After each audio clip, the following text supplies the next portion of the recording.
Bismillahirrahmanirrahim. Before I start, I'd like to thank Dr. Ahmed Adam and Dr. Ahmed Sayed for the kind of invitation for me to participate in this meeting, and I'm going to speak about the complications of congenital cataract. Congenital cataract is not a simple irrigation aspiration cataract. You have to be extensively meticulous and careful in order to achieve a surgery without complications. Blindness may occur after a simple congenital cataract surgery due to delayed surgical intervention. When they come like that, a child at this age born with congenital cataract, here after surgery, and 20 years after surgery, yes, having a beautiful clear visual axis, but she will never develop success due to amblyopia. So the appropriate age for cataract surgery is you have to go at the age of 3 months, whether unilateral or bilateral, and not less than 3 months in order to avoid secondary glaucoma. The second cause of blindness is improper management during surgery. If you are not acquainted to perform cataract surgery, you may damage the cornea, corneal decompensation, damage to the iris, secondary inflammatory membranes, drawn-up pupils leading to amblyopia, posterior capsule opacification with the fibers or pearl type, inadequate vitrectomy leading to later on retinal detachment in the future leading to blindness, damaging the angles leading to secondary glaucoma, and actually this is iatrogenic glaucoma. It's not the open angle glaucoma that may occur years after surgery, leading to blindness, and you cannot operate on these cases. Inappropriate choice of the IOL like that, leading to inflammatory membranes behind the lens. And this is a case referred to us like that, pinpoint pupil, and even when we clear the visual axis with a cutter, look here at the edge of the IOL, there is giant inflammatory cells. And sometimes membranes, extensive membranes after clearing with the visual axis, can you see the giant inflammatory cells on the surface of the IOL that cannot be polished? Inappropriate placement of the IOL, together with extensive fibrosis, may lead to pupillary capture. And sometimes the fibrosis is extensively severe, breaking the IOL 1 haptic and even breaking the IOL 2 haptics and the IOL placed in the anterior chamber, not only leading to blindness, but also to pain to these children. And sometimes complications are beyond any repair, leaving the child into total blindness after a simple congenital cataract surgery. Second thing, before dealing with surgery, we have to take very proper systemic evaluation. You should have your pediatric ophthalmologist to work with. So improper systemic evaluation may not only lead to blindness, but also to death. Bilateral congenital cataract, 1/3 of these cases is associated with systemic anomalies. For example, congenital anomaly may be associated with jaundice and sometimes even discoloration of the jaundice. And it is a physiological jaundice. We have to wait until complete resolution of the jaundice to perform the cataract surgery. But if you don't know that in some cases like that may be associated with the hepatosplenomegaly with the congenital cataract, if you don't know that this is a cytomegalovirus, you may risk the life of the baby during surgery. Some cases of congenital cataract with routine lab investigations are normal. These cases, if you don't know that this is a carpopedal spasm due to hypoparathyroidism, you may lose the baby on table from tetany. A baby with a congenital cataract associated with skeletal anomalies like that in the hand and the arm. You go for an X-ray, there is absent radius. If you don't know that this is a TAR syndrome, thrombocytopenia with absent radii. During cataract surgery, you may face intractable hemorrhage. But when you go as a team, together with your with a pediatrician and pediatric anesthetologist, few weeks after surgery, few months after surgery, 4 years after surgery having secondary IOL implantation, 6 years after surgery, here 8 years after surgery, coming to the clinic with straight legs for the first time, and 10 years after surgery with straight hand and arm, not physically handicapped and not visually handicapped. So these babies with congenital cataract and many systemic anomalies, they have the right to see, and they have the right to see their beautiful smile, but without risking their life. You should have safe anesthesia. With congenital cataract, you're going to put the babies into sleep for many times, before surgeries, for the examination, during surgery, after surgery. So you have to use a safe anesthetic drug. You should use sevoflurane. Rapid induction with a rapid recovery, together with it is safe on the liver, there is no hepatic toxicity, and on the heart. You should safeguard against postoperative endophthalmitis. If infection occurs after a congenital cataract surgery, the eye becomes like a bag of pus, leaving the eye like that with phthisis or atrophy of the eye. Not only the child is blind, but also psychologically disturbed. So you have to control any septic foci before cataract surgery. Boils you have to treat first, conjunctivitis before cataract surgery, even lacrimal problems here, like a case with a Peto syndrome and trisomy 13. She had a congenital cataract and congenital glaucoma and a pyocele. She was the first child to perform a DCR at the age of 6 months before proceeding with the cataract and the glaucoma. You have to take care not to perform unnecessary cataract surgery. For example, when you have an oil droplet cataract and then the baby developed a total cataract, if you don't know that this is a case of galactosemia and the cataract totally disappeared with galactose-free diet, if you don't know this, you would have done unnecessary cataract surgery. You have to be sure that the case you are working is a cataract, because, for example, this is a case referred to us as a complicated cataract, and actually it's an epilenticular membrane diagnosed by UBM, and the lens is crystal clear. So during surgery, in these cases, it is possible to peel off the membrane and cut it. Here at conclusion of the surgery, the lens is crystal clear. And here an eye, a year after surgery, still having crystal clear lens. This is another eye referred as a complicated cataract. It's actually an epilenticular membrane here at conclusion of surgery with clear lens. Another important point before dealing with surgery, you all know, and it is written in books, that these types of congenital cataract are not indicated for surgery. The anterior polar cataract, the coronary cataract, the sutural cataract, or the blue dot cataract. You have to follow up these cases. Well, actually, all types of congenital cataract are liable to change a long time. These lamellar opacities are not indicated for surgery, meanwhile, but they may develop intralamellar opacifications, and here seen against red reflex. They may develop another lamellar opacification. See, these are varieties of a double lamellar cataract. They may develop even a triple lamellar cataract, or even a triple lamellar cataract with the central part opacified. Lamellar cataract may also change by time in the extent. It may be less than half, more than half, 3/4, more than 3/4, or may proceed here as you see total lamellar opacification. And also they may change in the density or the homogeneity of the lamellar opacity.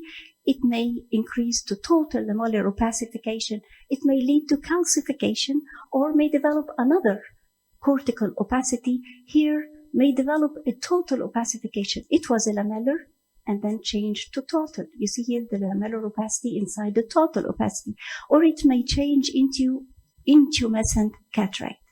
As in this child, she was diagnosed with lamellar opacity and they told her it's not indicated for surgery. But actually she came with the total opacity. Can you see here the site of trauma over her head? Because the cataract changed markedly within few months. Coronary cataract. See, it may increase in the density, more density like that, or may develop another type of congenital cataract a long time. Blue dot cataract. Blue dot cataract may increase in intensity or develop another type of congenital cataract. Spoke-like cataract. Yes, they are not indicated, but a long time they may change and proceed even to total cataract. Sutural cataract. In 99% is stationary, but yet you should follow these cases. It may be associated with another type of congenital cataract, or again, may develop another weird opacities around the sutures, like a lamellar opacity. And here, can you see, this is a sutural cataract that developed another cortical opacities around the sutural cataract and may proceed even to total cataract. Anterior polar cataract like that is not indicated for surgery, but sometimes it is large and it is protruding into the anterior chamber. We call this pyramidal cataract. Pyramidal cataract are small and still not indicated for surgery, but when we follow up these cases, they may develop here subcapsular opacities that may change with time, or may develop vacuolar opacities, again increase with time and become diffusely circumferential opacity like that, occluding the visual axis and become indicated for surgery. So these cases has to be followed up because they change a long time. Look here, this is a pyramidal cataract, developed a subcapsular opacity here, totally occluding the visual axis, and the child came with very dense amblyopia. So pyramidal cataract, as we said, should be followed. Look at this baby, it was not indicated for surgery. Within few months, she developed exophoria. Why? Because apart from the pyramidal cataract, she developed this subcapsular opacity. We did her surgery immediately, and 13 years after surgery, she was perfectly okay. Let's start for the surgery. For cataract surgery with IOL implantation, the key of success, you have to be very meticulous. You have to perform exactly 5 millimeter anterior rexus and exactly 4 millimeter posterior rexus combined with anterior vitrectomy and IOL implantation inside the back. Why? Anterior rexus, as we said, it should be like that, 5 millimeter. If not, you will see this terrible picture of capsular phimosis and capsular fibrosis, and sometimes you have to go again for surgery to clear the visual axis. Polishing of the back surface of the anterior capsule. This is a very important step in congenital cataract. You have to polish it perfectly like that to attain a crystal clear capsular back. It should be like that, crystal clear. Why?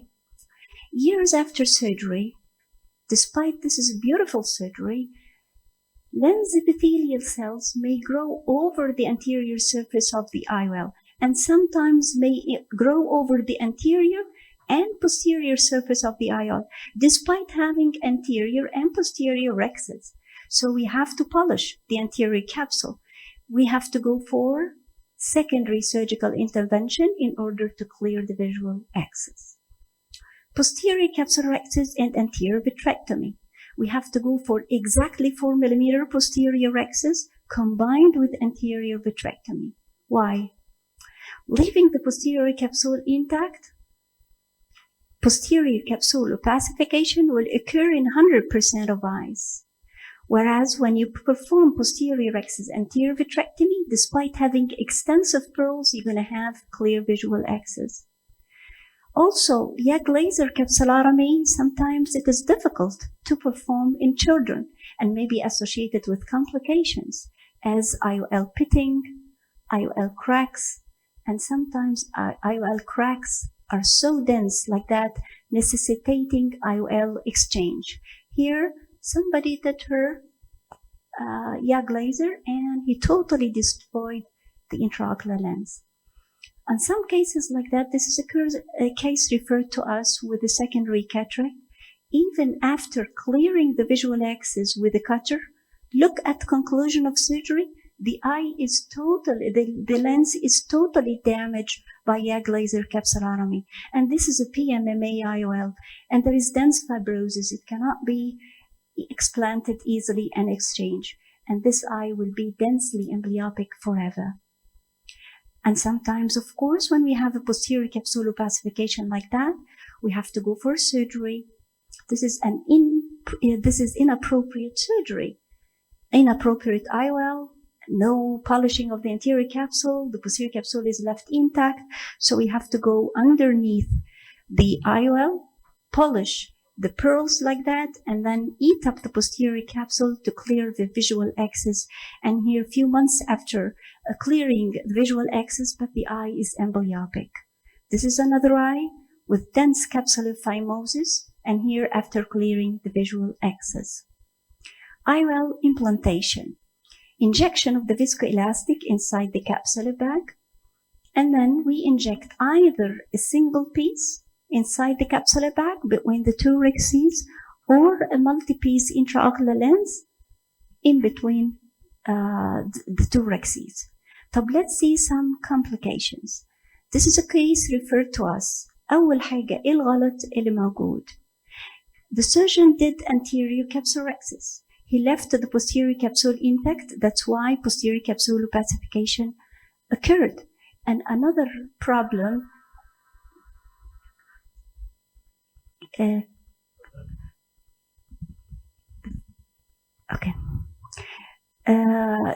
implanted the single piece IOL in sulcus. So we had to go polishing of the pearls like that, and then injection of viscoelastic inside the capsular bag, getting the lower haptic into the anterior chamber, and then repositioning the haptic inside the bag, and then getting the upper haptic and reposition it inside the capsular bag. Now the IOL inside the bag. Here, another case.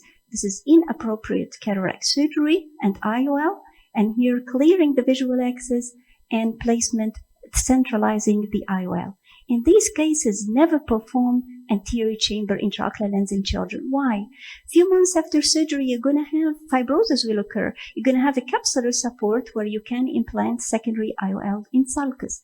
And sometimes complications are terrible like that. Extensive wound, extensive synechia. You can see here secondary glaucomas. So these cases are inoperable. This is a secondary IOL in the anterior chamber, and the haptic actually is protruding into the cornea. Never primarily implant when you have inadequate support. Otherwise, you're going to see this terrible picture of displaced IOL. Here, IOL subluxation and extensive pearls. If you don't have a capsular support, please leave the eye aphakic, and then you can go for a secondary iris glow lens in the anterior chamber. So in this surgery, with IOL implantation, you have to go for anterior rexus, posterior rexus, and IOL implantation inside the back together with anterior vitrectomy. This is another case before and at conclusion of surgery. Let's see what's going to happen. Years after surgery, beautifully placed inside the IOL, lens epithelial cells start to grow, but they stop at the edge of posterior rexus. Here an eye 5 years after surgery with a beautiful clear visual axis. Here the pearls, they don't find anything to grow across. And here pearls extensively like this, but with clear visual axis. And these examples, this is more than 10 years after surgery, having clear visual axis. Now, concerning the cataract surgery without IOL implantation. For infants going with the cataract surgery without IOL implantation, and we're going to fit them with the aphakic spectacles, we don't want to see this terrible picture of the wounds, large wounds and drawn up pupils, and terrible picture of secondary cataract like that. This is a case, did cataract surgery within few months. This is the picture. Extensive capsular phimosis and secondary cataract. Type how to proceed. The ideal thing in these children, go for anterior capsulorhexis 6 millimeters and not 5 here, and then posterior rexus should be exactly 6 millimeters and should be combined with a very good anterior vitrectomy. Why? Too small capsular rexus, anterior and posterior, capsular phimosis will occur and will require cutting of the phimotic capsule and then eating up with the cutter to clear the visual axis. Sometimes capsular phimosis is so severe, obstructing the visual axis, we have to cut it and we have to clear the visual axis. And sometimes we see secondary cataract just within few months after surgery. Here, after aspiration of pearls, let's see ايه الغلط في primary surgery. The surgeon did a small anterior rexus and a very small posterior rexus, and he didn't do any anterior vitrectomy. So we had to clear the visual axis and here at conclusion of surgery. At the same time, take care not to perform the two rexes more than 6 millimeter. يعني ما نقولش طب كويس بقى نكبرها عشان نمنع الفيموزس. لا. Because more than 6 millimeters, the capsular ring will retract. Look here, at time of secondary IOL implantation 4 years after surgery, the capsular ring here retracted. Here, it is a retracted capsular ring. So at time of secondary IOL implantation, it will be difficult. Look here.